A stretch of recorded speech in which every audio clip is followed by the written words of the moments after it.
Like, how straight is that bike? It's a joke, isn't it? It's just unreal. So really pleased to be down here at Woburn and the Titleist Performance Centre that you can see behind me. I'm here to get fitted for the brand new GTS Driver.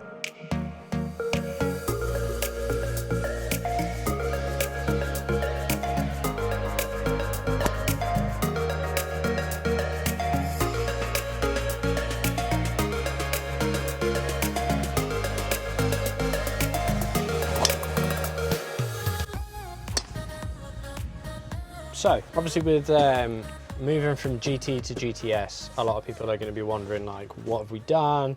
How are we making it better? Like, what's the main focal point? And, you know, with GT, you know, we came out with a statement, finally a driver faster than GT.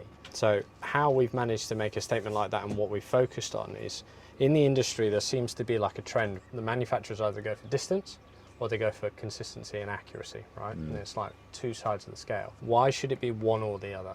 Why can't it be both? Last year we had the PMP crown to reduce some of the weighting so we can mess around with center of gravity and give us the launch window. This year what we've done is we've added 13 grams to that. So that allows us to change the discretionary weight and really like accentuate the split mass tech. Right. So by doing that, basically you've got the PMP body, which takes up 60% of the structure of the head now. Right. But only accounts for 13% of the weight. So if you think a driver header, yeah, it's tiny, right? That's There's mental, nothing to it. How many grams is that? So that's 26 grams in total. Right. Okay, which is an additional 13 grams based on GT. And what that allows us to do is then, when it comes to the split mass technology that we're talking about, that's now housed very differently. So you got one, and then the other. Right. So the majority of the weight now, because we've done this, gives us a massive amount of discretionary weight to really split the mass. So in simple terms, distance and accuracy. Right. So it's quick, and then we split the mass and create bigger MOI. So adding MOI to all of the models. Yeah. And then what that allows us to do, as what you'll see as well inside the face, is you'll see a slightly different face structure if you've seen GTs on the inside. I haven't actually, no. So GT had a speed ring. And you can see this isn't a ring anymore, it's open at the top end. So what this allows us to do is just maintain as much ball speed as possible high on the face as well. So the whole tee it high, let it fly theory. Yeah. This allows players that would necessarily be hitting one high on the face every now and again to reduce the amount of ball speed drop that they get. Right, okay. Increase the launch and then keep the spin consistent so that they're gaining just as much from that side of the face as the middle of the face. Every face is slightly different from model to model, so they've all been tuned to each model. Yeah. Then when we build the structure up, basically what that happens is that goes together like so, and the weight comes in at the back. That's your build, and then very much like GT, what we didn't want was the seam at the top. So these are hand finished again, so it's a seamless finish. Right. Yeah. Gives us the look, the feel. The PMP and the structure and the way that it works and why this is so good is it still gives that metallic sound that's synonymous with Titleist drivers. Yeah. So we're not losing on that at all. And then because we've saved that weight, what it allows the team to do from a speed perspective is increase the aerodynamic feature. So we couldn't before raise the tail of the driver too much because CG moves back. Splitting the mass like this allows us to put the center of gravity where we want it to be and increase the amount that goes up. And then what that allows us to do also is the split mass, forward and back weighting. So whereas GT3 before had just the front weight, we now have the front and back weight. So if you wanted to add stability to this, on top of the stability it's already gained versus GT, you can even increase the weight. So you can flip the weights backwards so you can get more stability out of 3 than you did before, which is a really, really cool feature. And then we've had some upgrades in the face structure. So the lines are a little bit thicker, a little bit of a different pattern, just housing that bit better, and then having the GTS logo in the middle. What we're going to do for you is get some raw data on what your driver's doing, so get you loose, see what your driver does, and then we're going to go ahead and hit a few shots with the new models. Perfect. We're going to test each one, and then we'll dial you in after that. Nice. It's a pretty good flight there. So that's the miss there, yeah? Yes. A little bit of a... So spin just... And then the direction fans out a little bit as well. Okay. Yeah. One more for me, mate. All right, let's have a go. So we'll go GTS4, we'll go 4, 3, 2, and then 2 back weighted, just to give you a feel. Okay. And you can see the difference in looks, sound, if there's any. We'll look at the flight and the numbers.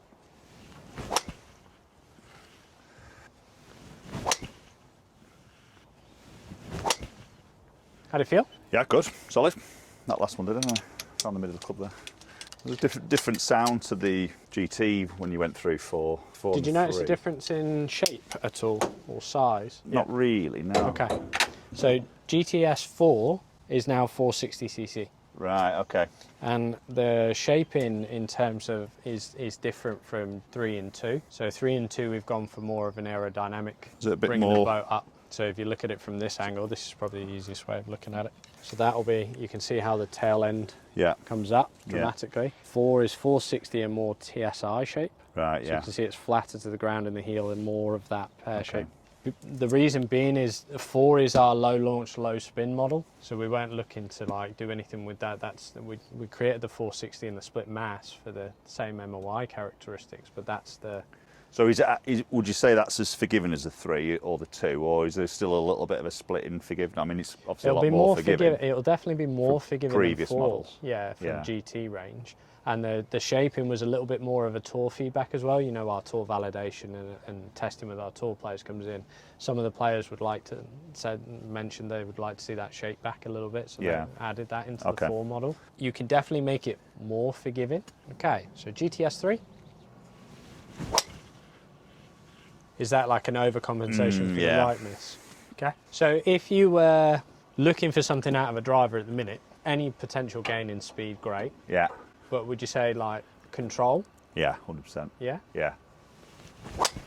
That was nice. Feels different, that. Yeah. What What would you say is different about it in terms of the feel? Probably just more the sound, really. It's just a little bit duller sound. Okay, good. Yeah, there is a minor acoustic change from 4 to 3. Yeah, another thing, you're going to see the slide deck later, but another thing that's really good is remember you could take 4, back weight it, create like 2.5. Yeah. Now with the models doing what they're doing, you can't do that. Right. So they all sit in their allotted slots. So you've got like 4 that's the low launch, low spin. So 4's, let's say if it was CG location and flight, 4 back weighted, 3 back weighted, 2 back weighted. They don't cross over anymore. So that's why it's important for players when they come in, having all the head shapes the same size in terms of 460cc. Yeah. Now it's about what do you need and which model's doing that, and then fine tuning that. And then with the added benefit of being able to use the track weight and the front and back weighting, you can really personalize every fit for every player. And did that feel like that was going to go further left? Yeah. So when you looked up, you weren't expecting to see it there. Fast. 167. You're 109 with yours. Yeah, that's about and the speed's crept as you've gone up. But I mean, this is different for every player, and I would say that like it's hard for me to sit here and say it's exactly what's happening because every player's dynamics are slightly different. Yeah. But in terms of yours, what that looks like's happening is the aerodynamics are kicking in. Yeah. So you are gaining more club head speed because it's more efficient through the air. Yeah. Which is then equating to the same strike, but more ball speed. Okay, so that's with that. GTS2 in standard weight. Okay. Which will be the weight forward. So in all the models, the weight's forward. Yeah. At addition, and then you can back weight it. So we always do it in this order. So you go 4, 3, 2, and then 2 back weighted. So this is it now back weighted. Sound different. You will hear slight acoustic changes when you move the CG locations around.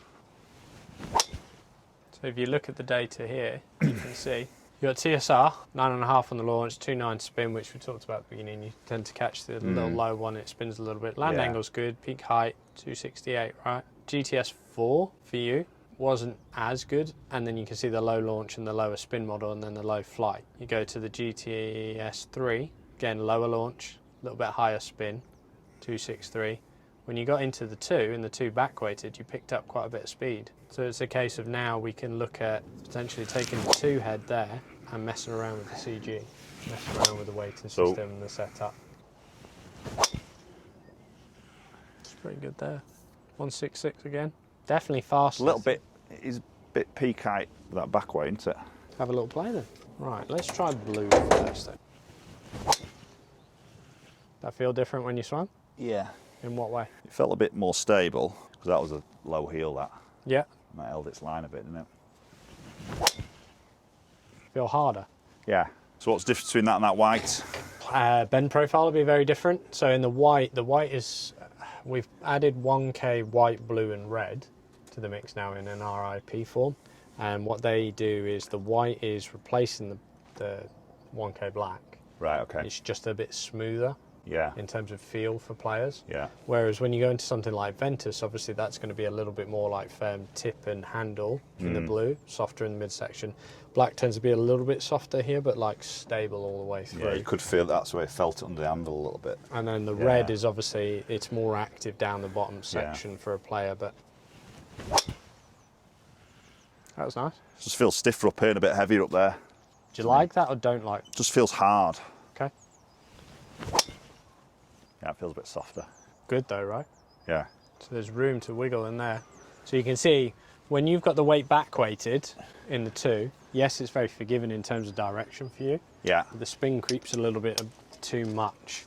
So Yeah. you get excessive land angle, spins a little higher. Yeah. So we flip the weight back. Now what you can do, obviously with the CG, obviously the setup, you know, like in the GTS2, you've got 11 front, 5 back, and then you can flip them.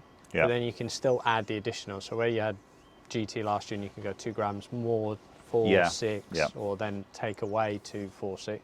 You can do the same here. Right. So it'll still be the same like weight structure, but just in a different form. So like, it's really important that when you're looking at what flight a person has, we test those front weighted, back weighted, and then you can dial it in from there. Yeah. And that's why it's personalised, because I can take weight away. Yeah. And that increase how much the feel of the centre of gravity is forward or back for that player. Nice, very good flight there. Yeah. 278, 39 land angle. It's pretty good. 2.7 on the spin. Club head speeds up. Oh, that's really good. Yeah. 166 ball, 111 club. 10. That's the window I like to hit, but I don't hit it often. Well, you've done 2 in a row. Yeah. Couple more. Because whenever I get that window, the spin just creeps. Yeah.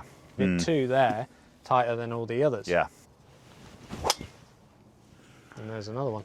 3 in a row, 278. Yeah. I mean, that's pretty cool to look at. You know, you're sitting there and your 278 and your yardage fluctuation is 0.3. That feels great, that. Yeah, so replaces hazardous black, the Titan. Right. It should feel... It's a new one, that, then, Titan? It is new, yeah. So a little bit more stable in the midsection, but softer in the tip and the handle for you. Yeah. So that feel where you don't like, feeling like there's a lot of weight in your hands. Yeah, that's it. This just, it creates the stability you want, but it doesn't make it feel like it's dead and boardy. 4 in a row. I mean, I think we're done there pretty much, because you've hit 4 in a row, all in that tiny little dispersion there, which would probably emulate close to your 7-iron dispersion down the bottom. It does look. Yeah. You see it there versus there. Well, I said to you, control. Give me control, You did, John. you did. You wanted more. So what we'll do now is let's see if we can just add a bit to it. 167 ball, 10 launch, 3-4. Slow in the face. But what's interesting, right, is you're a touch low on the face, you haven't missed the fairway, spin's gone to 3-4 and it's still carried 270. So like your miss is way like a lot further forward. Yeah, it's a lot better. Yeah, I don't mind. And you're not seeing a left miss as well, by the way. No. So when we do a lot of the fittings here, people go, okay, well, you know, I've got this miss or that miss. You had the block right, which was the Healy necky one, and then you had one that would go left. Our job isn't to get rid of a miss. Our job's to make it soften and more consistent. Yeah. So two-way misses, let's get rid of them, because nobody can play golf with a two-way miss, right? If we can make it more stable and you know through your dynamics and your pattern that the miss is a little bit right, okay. If your miss is right and it's gone 270 and still hit the fairway, yeah, you're just going to have more freedom to hit driver more often. It's really good. 167, 10.8 launch, 1.5 smash, 3-1, not bad. So that was... Interestingly, as we've added more weight to the front, you can see you're a little bit high toe there. Take that though. Yeah, you would take it. 273. But as we've added that weight to that, it's kind of pushed you more to the right. So weight where? We added weight on the front. Ah, right, okay. So seeing if we add weight on the front, can we kill spin? But what, Yeah, you know, if you shove CG forward, obviously you can do this a bit more. Yeah. Right? So even though we've eradicated the left miss, it can veer to the right a bit more. 164 off the toe, 2-3 spin, so it retained its spin. 277, sorry, when you round it up. 36 land angle, 94 feet height. Quite forgiving for 5 yards. That should have 5 gone yards more offline. left. So that's really good. Couple more, but I'm pretty sure like I've changed that to B1. So B1 is a little bit flatter. Idea is if you live a little bit high toe. Yeah. If I go this way, does it like if I flatten it, does it go there? If it does, which it did, then we'd try the other extreme. Right. Okay. Again, 167.6, 112 club head speed, 2630. Start line was a bit off. Yeah. Yeah. So for me, we've done the whole fitting process, tweaking bit by bit. So look at head, get the head right. Yeah. Get the weight structure right in terms of which head we're looking at. Look at your timing belt. See which one feels most comfortable for you, which one you can deliver most consistently. Then stretch it. If we add loads of weight in the front, does it make it better or worse? As we started adding weight, you were starting to drift further right. Yeah. So then let's take the weight back out, maybe make it flatter, see what happens there. Does that push it more right? You toe struck that. Then we went upright. Yeah. Started left. Okay, ticked all those boxes. Let's go back to normal. Nice. And if that's a bad pulley one, that's still in play. Yeah. You can see that's carried into that bunker. So it's 275, 27 spin, 36 land angle. It's very consistent. Your spin dispersion is 172. It's tiny. Yeah. Yeah. Flight window's good. Peak height's good. Carries at 277. This is yours. But you've picked up 3 mile an hour ball speed, about 2 mile an hour club head speed. But your highest was 168. Oh, that's hit. Yeah, 171. Yeah, that's a big jump. It's a big jump. But you notice the more you hit at it, it's just going further. It's not going further left or right. Like, how straight is that flight? It's a joke, isn't it? It's just unreal. This is what the R&D team are talking about when they're saying like they've cracked the code. It's quicker. All I've done here is just I'm making sure there's no definite other better solution for you there in terms of setup. So I've taken that down to D1 and you can see ball speed was still there. Yeah. Spin rate's a little bit lower, but launch came down as well. Yeah. So if you had high launch, low spin, or lower spin, great. Yeah. But if I knock flight down as well as spin, yeah, then you get that. It just doesn't have that flight window that you're looking for. So I hit 2 more, but I'm pretty confident that we're good where we are.